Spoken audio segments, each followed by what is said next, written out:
গত 4 ডিসেম্বর 2025 আমি সহ সারা দেশবাসী প্রত্যক্ষ করল পূর্বে ঘোষিত বিএনপি স্থগিত আসনগুলোতে মনোনয়ন প্রার্থীদের নাম ঘোষিত হলো, যার মধ্যে মানিকগঞ্জ 1 বৃহত্তর পশ্চিমবঙ্গ আসনে এমন একজন প্রার্থীর নাম ঘোষণা করা হলো যে নিজের এলাকায় তার সন্ত্রাসী কার্যক্রম, চাঁদাবাজি, দখলবাজি, বালুমহল দখল সহ নানা ধরনের অপকর্মে জড়িত।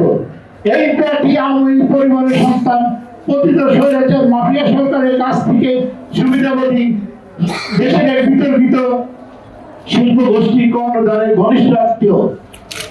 5 আগস্ট পরবর্তী এলাকায় এমন কোন হীন কাজ নাই যে তার এবং তার সাঙ্গপাঙ্গদের দ্বারা সংগঠিত হয় নাই। এই বিতর্কিত ব্যক্তির হাত থেকে দলের নিবেদিত নেতাকর্মী যারাই তার অপকর্ম অন্যায় প্রতিবাদ করেছে তাদের সকলকে মিথ্যা মামলা, হামলা, জেল জুলুমের শিকার হতে হয়েছে।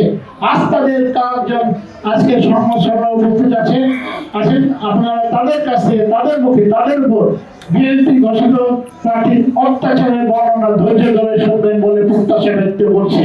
আমি কয়েকজনকে পরিচয় করে দিচ্ছি যারা জেল জুলুম, মিথ্যা মামলা, হামলার শিকার হয়েছেন বর্তমান এই প্রার্থীর কাছ থেকে।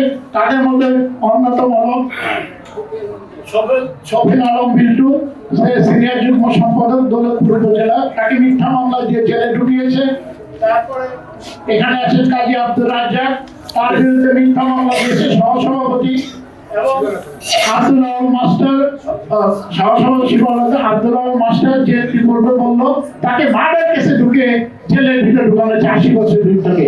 এখানে আরেকজন আছে ঘিওর উপজেলা কৃষক দলের সিনিয়র সহসভাপতি, তার নাম চান্দু, শরীফ ইসলাম চান্দু, তাকেও মিথ্যা মামলা দিয়ে জেলের ভিতরে ঢুকে গেছে। তাও এই সরকারের সময়, আওয়ামী লীগের সাথে এই সরকারের সময় মিথ্যা মামলা। তাদের একমাত্র অপরাধ তারা খন্দকার দেওয়ার অনুসারী, এবং তাদের একমাত্র অপরাধ তারা অন্যায় প্রতিবাদ করেছে চিন্তার এই অপকর্মে, মানে এই বিরোধী প্রার্থীর অপকর্মে।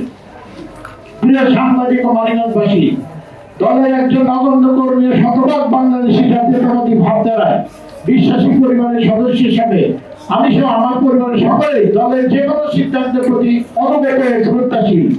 আমাদের দলের প্রতিষ্ঠাতা স্বাধীনতার ঘোষক শহীদ রাষ্ট্রপতি জিয়া রহমান বলেছিলেন, ব্যক্তির চেয়ে দল বড়, দলের চেয়ে দেশ বড়।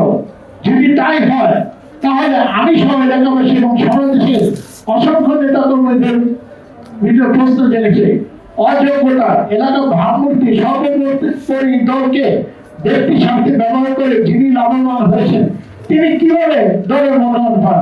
কি তার যোগ্যতা? যোগ্যতা কি? তার যোগ্যতা কি তাহলে অর্জিত টাকা পয়সা এবং কোন বিতর্কিত শিল্প গোষ্ঠীর আশীর্বাদ?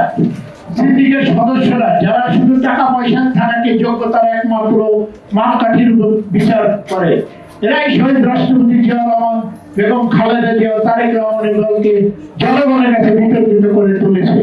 তাদেরকে অবিলম্বে চিহ্নিত করে দল থেকে বের করার পাশাপাশি নির্যাতিত নেতা কর্মী, দল ও দেশের সাথে বেমানির জন্য উপযুক্ত শাস্তি নিশ্চিত করতে হবে।